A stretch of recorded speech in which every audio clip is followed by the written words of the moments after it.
সংবাদ সম্মেলনে রিজভী সুষ্ঠু নির্বাচন দিলেই বোঝা যাবে বিএনপি কতটা জনপ্রিয়।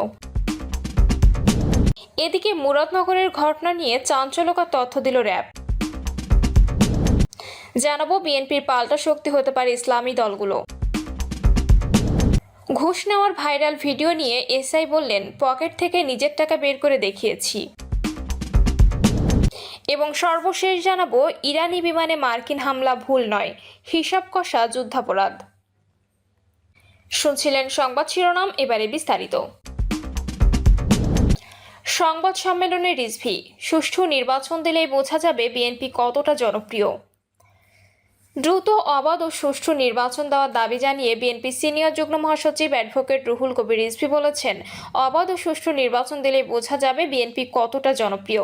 গণতন্ত্রের প্রশ্নে টানা 16 বছর ধরে বিএনপি আন্দোলন করে গেছে মন্তব্য করে রিজভী বলেন, শেখ হাসিনা যে গণতন্ত্র কবরস্থ করেছিলেন তা পুনর্জাগরণের আন্দোলন চালিয়ে গেছে বিএনপি। নানাবিধ নির্যাতনের পরেও কখনো থেমে যায়নি। বিএনপির এই সিনিয়র নেতা বলেন, গণতন্ত্র যখনই ধ্বংস কিংবা ষড়যন্ত্রের শিকার হয়েছে তখনই বেগম খালেদা জিয়া বারবার গণতন্ত্র প্রতিষ্ঠায় অবদান রেখেছেন। পরমত সহিংসতা ও গণতন্ত্রের সৌন্দর্য। দলের নেতাকর্মীদের উদ্দেশ্যে রিজভী বলেন, কেউ অপরাধ করলেই তার বিরুদ্ধে ব্যবস্থা নেওয়া হবে। অনৈতিক ও অপরাধমূলক কাজের বিষয়ে বিএনপির অবস্থান জিরো টলারেন্স।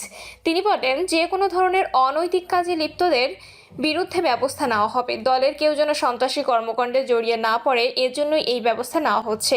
এরই মধ্যে দলীয় শৃঙ্খলা ভঙ্গের কারণে সারা দেশে বেশ কয়েকজন নেতাকে দল থেকে অব্যাহতি দেওয়া হয়েছে বলে জানান রিজভী। মুরাদনগরের ঘটনা নিয়ে চাঞ্চল্যকর তথ্য দিল র্যাব। কুমিল্লার মুরাদনগরে এক নারীকে বিবস্ত্র করে নির্যাতনের ঘটনায় মূল পরিকল্পনাকারী শাহ পরানকে গ্রেপ্তার করেছে র্যাব। রাতে কুমিল্লার বুড়িচং উপজেলায় অভিযান চালিয়ে তাকে গ্রেপ্তার করা হয়। তার কাছে ধর্ষণের ঘটনার ছবি ও ভিডিও সহ অনেক গুরুত্বপূর্ণ তথ্য পাওয়া গেছে। মূলত ঘটনা নিয়ে সামাজিক যোগাযোগ মাধ্যমে ভিডিও ছড়ানোর নেপথ্যে রয়েছে ভিডিও ছড়ানোর মূল হোতা শাহ পরান ও তার ভাই ফজর আলীর বিরোধ। ফজর আলীকে বিপদে ফেলে প্রতিশোধ নিতেই পুরো ঘটনা সাজিয়েছিলেন তারই ভাই শাহ পরান। রাজধানীর কারওয়ান বাজারের র্যাব মিডিয়া সেন্টারে আয়োজিত ব্রিফিংয়ে এমন তথ্য উঠে এসেছে। ব্রিফিংয়ে র্যাব 11 এর অধিনায়ক lieutenant colonel HM. Sajjad Hossain দাবি করেন, পূর্ব শত্রুতার জেরে বড় ভাইয়ের বিরুদ্ধে প্রতিশোধ নিতে ছোট ভাই মব সৃষ্টি করে ভুক্তভোগী ও ধর্ষককে নির্যাতন, শ্লীলতাহানি করেন ও অশ্লীল ভিডিও ধারণ করে তার সামাজিক যোগাযোগ মাধ্যমে ছড়িয়ে দেওয়া হয়। এইচ.এম. সাজ্জাদ হোসেন বলেন, বাহেরচর গ্রামের শহীদের বড় ছেলে ফজর আলী ও ছোট ছেলে শাহ পরান দীর্ঘদিন ধরে ভুক্তভোগীকে উত্ত্যক্ত করে আসছিল।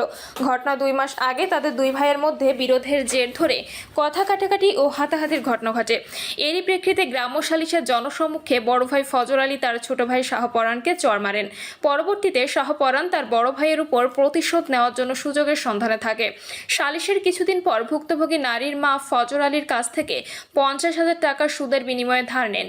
তিনি বলেন, ঘটনার দিন সন্ধ্যার পরে ভুক্তভোগীর বাবা মায়ের অনুপস্থিতিতে সুদের টাকা আদায়ের অজুহাতে ভুক্তভোগীর শয়নকক্ষে প্রবেশ করেন।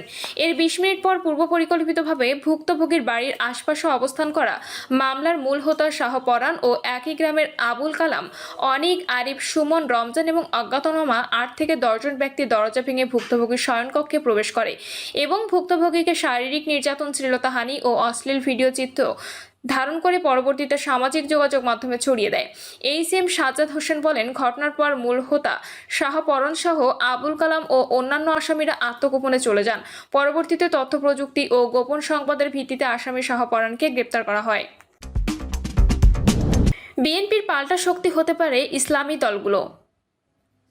ত্রয়োদশ জাতীয় সংসদ নির্বাচন সামনে রেখে রাজনৈতিক অঙ্গনে দৃশ্যমান হচ্ছে নতুন মেরুকরণ। বিএনপির পাল্টা শক্তি হিসেবে উঠে আসতে সক্রিয় হয়ে উঠেছে একাধিক ইসলামপন্থী দল। জামাত ইসলামী, ইসলামী আন্দোলন বাংলাদেশ ও অন্যান্য ছোট দলগুলো একযোগে নির্বাচনে অংশগ্রহণের উদ্দেশ্যে সমঝোতার ভিত্তিতে এগোচ্ছে। লক্ষ্য একটাই, সব আসনে একক প্রার্থী দিয়ে একটি শক্তিশালী বিকল্প ভোট বাক্স তৈরি করা, যাতে বিএনপির বিকল্প হিসেবে নিজেদের অবস্থান প্রতিষ্ঠা করা যায়। তবে এই উদ্যোগকে এখনই জোট হিসেবে ঘোষণা দিচ্ছে না সংশ্লিষ্ট দলগুলোর ভাষ্য অনুযায়ী নির্বাচনের তফসিল ঘোষণার পর পরিস্থিতি পর্যালোচনা করে জোট গঠনের আনুষ্ঠানিক ঘোষণা আসতে পারে। ইতিমধ্যে ইসলামপন্থী কওমি ঘরানার 5টি দলের মধ্যে একটি লিয়াজো কমিটি গঠিত হয়েছে, যারা সম্ভাব্য সমঝোতার কাঠামো নির্ধারণে কাজ করছে। ইসলামী আন্দোলন বাংলাদেশের মুখপাত্র গাজী আতাউর রহমান বলেন, মানুষ এখন একটি বিকল্প শক্তিকে সামনে আনতে চায়, সেজন্য একটি সম্মিলিত জোটের চিন্তা চলছে। আমরা কারো বিপক্ষে না, বরং নিজ নিজ অবস্থান থেকে ভালো ফলের চেষ্টা করব, সর্বোচ্চ কৌশল নিয়ে এগোবো। রাজনৈতিক বিশ্লেষকদের মতে আওয়ামী লীগ নির্বাচনে অংশ নিতে পারবে না এমন ধারণা থেকে ইসলামপন্থী ও মধ্যপন্থী দলগুলো বিএনপির প্রতিদ্বন্দ্বী হিসেবে নিজেদের প্রস্তুত করছে। এই দলগুলো সংবিধান সংস্কার, নির্বাচনী পদ্ধতির পরিবর্তন, সরকার প্রধানের একক নিয়োগ ক্ষমতা হ্রাস সহ নানা বিষয়ে প্রায় অভিন্ন মত পোষণ করে।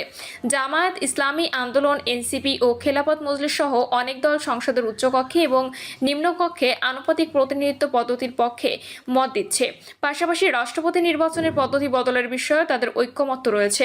বিএনপি যদিও সংস্কার নিয়ে আলোচনা করেছে, তবে সংখ্যানুপাতিক পদ্ধতির জটিলতা, স্থানীয় সরকার নির্বাচন এখন সম্ভব নয় এমন মত দিয়ে ইসলামপন্থী দলগুলোর সঙ্গে অবস্থানগত পার্থক্য তৈরি করেছে। এ ব্যবধানে ইসলামপন্থীদের মধ্যে নিজেদের মধ্যে সমঝোতার জায়গা করে দিচ্ছে। ইতিমধ্যে ইসলামী আন্দোলন সংস্কার চাই দাবিতে এক মহাসমাবেশ করে, যেখানে জামায়াত, এনসিপি সহ বিভিন্ন ইসলামী দলের নেতারা উপস্থিত ছিলেন, কিন্তু বিএনপির কেউ ছিলেন না। এতে বোঝা যাচ্ছে নির্বাচন ও সংস্কার ইস্যুতে ইসলামপন্থী দলগুলো বিএনপির বিরুদ্ধে একটি বিকল্প প্ল্যাটফর্ম তৈরির দিকে এগোচ্ছে। চরমনায় পীর সৈয়দ রেজাউল করিমের নেতৃত্বে ইসলামী আন্দোলন গত এপ্রিলে ইসলামী দলগুলোকে এক মঞ্চে আনার চেষ্টা শুরু করে। তখন বাংলাদেশ খেলাফত মজলিস, জমিয়াতে উলামায়ে ইসলাম, নিজামে ইসলাম পার্টি ও বাংলাদেশ জামায়াতে ইসলামী সেক্রেটারি জেনারেল সাবেক এমপি অধ্যাপক মিয়া গোলাম পরর বলেছেন, আসন্ন নির্বাচন হবে জামায়াত সহ ইসলামপন্থীদের জন্য একটা চ্যালেঞ্জ। তাই একটি নীতিগত সমঝোতার ভিত্তিতে আলোচনা চলছে। এখনও আনুষ্ঠানিক জোট হয়নি। নির্বাচনী তফসিল, প্রার্থী বাছাই ও মাঠ পর্যায়ে অবস্থান বিশ্লেষণ করে জোট গঠনের বিষয়ে সিদ্ধান্ত আসবে। এবারে নির্বাচন হবে আলেম উলামা, পীর মাশায়েখ সহ দেশপ্রেমিক জনতার উপর জুলুম নির্যাতনের বিরুদ্ধে রুখে দাঁড়াবার নির্বাচন। আগামী নির্বাচনে ইসলামপন্থীরা ঐক্যবদ্ধভাবে নির্বাচন করবে বলে জানিয়েছেন ইসলামী আন্দোলন বাংলাদেশের আমির মুফতি সৈয়দ মোহাম্মদ রেজাউল করিমও। তিনি বলেছেন, আগামী নির্বাচনে প্রতিটি আসনে ইসলামপন্থীদের একক প্রার্থী নিশ্চিত করা হবে। ইসলামপন্থীরা ঐক্যবদ্ধভাবে সব আসনে প্রার্থী দেবে। এছাড়া বাংলাদেশ খেলাফত মজলিসের আমির মাওলানা মামুনুল হক বলেছেন, আগামী জাতীয় নির্বাচনে যে কোনো মূল্যে ইসলামপন্থীদের ঐক্যবদ্ধ প্ল্যাটফর্ম তৈরি করতে চাই। এ লক্ষ্যে আমরা সব রকম প্রচেষ্টা চালিয়ে যাব। ঘুষ নেওয়ার ভাইরাল ভিডিও নিয়ে এসআই বললেন, পকেট থেকে নিজের টাকা বের করে দেখিয়েছি। ফেনীর পরশুরাম উপজেলার একটি নারী নির্যাতন মামলা তদন্তে গিয়ে ঘুষ নেওয়ার অভিযোগ ওঠার পর তদন্ত কর্মকর্তা উপপরিদর্শক আবু সৈয়দকে পরশুরাম মডেল থানা থেকে প্রত্যাহার করা হয়েছে। রাতে তাকে ফেনী পুলিশ লাইনে সংযুক্ত করা হয়। এর আগে সন্ধ্যা দিকে সামাজিক যোগাযোগ মাধ্যমে 33 সেকেন্ডের একটি ভিডিও ছড়িয়ে পড়ে। সেখানে দেখা যায় অনন্তপুর গ্রামের নারী নির্যাতন মামলার আসামি আব্দুস সাত্তার তদন্ত কর্মকর্তা পরশুরাম থানার এসআই আবু সৈয়দকে টাকা দিচ্ছেন। বাড়ির সিসিটিভি ক্যামেরার ভিডিওটি ধারণ করা হয়, তবে আবু সৈয়দ অভিযোগ অস্বীকার করেছেন। এদিকে নারী নির্যাতন মামলার আসামি আব্দুস সাত্তার গণমাধ্যমকে বলেন, এসআই আমার বাড়িতে তদন্তে এসেছিলেন। আমি শুধু বলেছি তদন্তে গেলে অনেক সময় অফিসাররা টাকা নেন।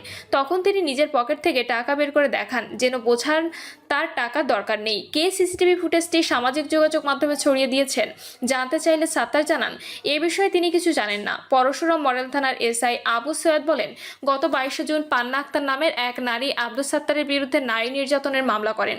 আমি তদন্ত গেলে সাত্তার আমাকে টাকা দিতে চান। তখন আমি পকেট থেকে নিজের টাকা বের করে দেখিয়ে বলি, আমার টাকার প্রয়োজন নেই।